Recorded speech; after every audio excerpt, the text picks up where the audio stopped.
శుభం వ్యాధు శ్రీ గురుభ్యో నమః. కుంభరాశి వారికి జూలై 15వ తారీఖు నుండి 31వ తారీఖు వరకు ఏ విధంగా ఉందనే విషయాన్ని మన విశేషం తెలుసుకోవడం ప్రయత్నం చేద్దాం. కుంభరాశిలో రాహు యొక్క ప్రభావం, ద్వితీయ స్థానంలో శనీశ్వరుడు, చతుర్థంలో కుజుడు, పంచమంలో బుధుడు, షష్ఠ స్థానంలో గురు రవిలు ఉన్నారు. సప్తమంలో కేతు శుక్రుడు యొక్క ప్రభావం కనిపిస్తుంది. ఈ రాశికి అధిపతి అయిన శుక్రుడు, ఆ యోగించే శుక్రుడు మాత్రం బలహీనంగా ఉన్నాడు. అంచేత కొంతవరకు యోగాలన్నీ బలహీనంగా ఉంటాయని చెప్పడానికి అవకాశం ఉంది. ఆర్థిక విషయానికి వచ్చినప్పుడు చేస్తున్న ఉద్యోగం జాగ్రత్త చేసుకున్నారండి. కొంతవరకు అవమానాలు పడే అవకాశం ఉంటుంది ఉద్యోగ జగలో. అంచేత దాన్ని కూడా భరించడం అనేది అలవాటు చేసుకోవడం చాలా ప్రాశస్యం వహిస్తుంది. ఎందుకంటే ముందు కాలంలో కూడా కొన్ని ఇబ్బందులు పడే అవకాశాలు ఉద్యోగరీత్యా కనబడుతున్నాయి. ఇబ్బంది పడినప్పుడు కూడా ఉద్యోగాలు కొత్తగా రావు. అంచేత అవన్నీ ఒత్తిడిని రిసీవ్ చేసుకునేటట్టుగా ఉండవలసిన పరిస్థితి ఏర్పడుతుందని చెప్పగలుగుతాం. అలాగే వ్యాపారంలో కూడా చేస్తున్న వ్యాపారంలో నుండి మారి ఇంకో వ్యాపారం చేయలేము. చేస్తున్న వ్యాపారంలో జరుగుతున్న అవకతవకలు, దానివల్ల జరుగుతున్న ఇబ్బందులు అవన్నీ ఎదుర్కోవాల్సిన అవసరం ఎంతైనా ఉంటుంది. టీంని అంతటినీ మీరు సపోర్ట్ చేయరు వ్యాపారం చేసే ప్రదేశంలో. దానివల్ల కూడా మానసిక ఒత్తిడి పొందే అవకాశాలు ఉంటాయి. ఒక హోటల్ ఇండస్ట్రీ ఉన్ననుకోండి, హెడ్ ఆఫ్ ది కుక్ పనిచేయడం మానేస్తాడు సరిగ్గా. అలాగే ఒక రియల్ ఎస్టేట్లో ఉన్నారనుకోండి, టీం లీడర్ ఎవడో వాడు రావడం మానేస్తాడు ఉద్యోగాన్ని 2-3 రోజులు. ఇలాగే మానసికంగా ఒత్తిడి పొందే అవకాశాలు బాగా కనబడుతున్నాయి. ఏదైనా ఇవన్నీ తప్పదు. ఇలా ఉంది కదా అని కొత్త వ్యాపారంలోకి వెళ్ళే అవకాశం కూడా లేదు. స్కోప్స్ కూడా కనబడాయి కాబట్టి జాగ్రత్తగా హ్యాండిల్ చేసుకోండి.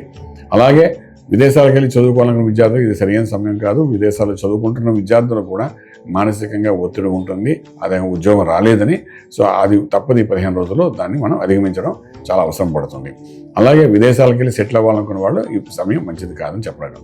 ఇంపోర్ట్ ఎక్స్పోర్ట్ వ్యాపారాలు చాలా న్యూట్రల్ కాదు, బిలో న్యూట్రల్గా ఉంటాయి.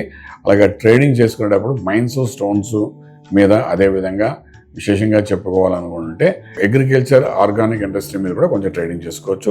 లక్కీ నెంబర్ 5 పాజిటివ్గా పనిచేస్తుంది. అలాగే ఫిలిం ఇండస్ట్రీలో, ఫార్మా ఇండస్ట్రీలో ఉన్న వాళ్ళకి ఇన్వెస్ట్మెంట్ ప్లాన్ చేయొచ్చు. రిజల్ట్ మాత్రం ఇప్పుడు కనిపించదు. ఇన్వెస్ట్మెంట్ అయితే మీరు చేంజ్ చేస్తాడు శనీశ్వరుడు. అలాగే రాహు కూడా చేంజ్ చేస్తాడు. చేంజ్ చేసిన తర్వాత అందులో మాయ చూపించి చేయిస్తాడు. చేంజ్ చేసిన తర్వాత కొంతకాలం అది ఐడియల్గా ఉంటుంది. మీరేమి కంగారు పడక్కలేదు. ఇన్వెస్ట్మెంట్ అయితే జరుగుతుంది. లాంగ్ టర్మ్లో ప్రాఫిట్లు వస్తాయి. ఓకే.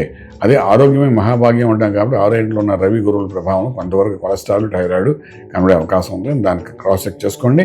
అలాగే మంత్రం దగ్గరకు వచ్చినప్పుడు విశేషంగా దుర్గా అమ్మవారి యొక్క ఆరాధన చాలా అవసరం పడుతుంది. ఆ విధంగా ఆరాధన చేసుకుని ముందుకు వెళ్ళడం ప్రయత్నించండి. డెఫినెట్గా కొంత సులువుగా ఉంటుంది. మానసిక ఒత్తిడిని బయటపడతారు. రాజమార్గంలో రాజ్యం పొందగలుగుతారు. శుభం వ్యాధి.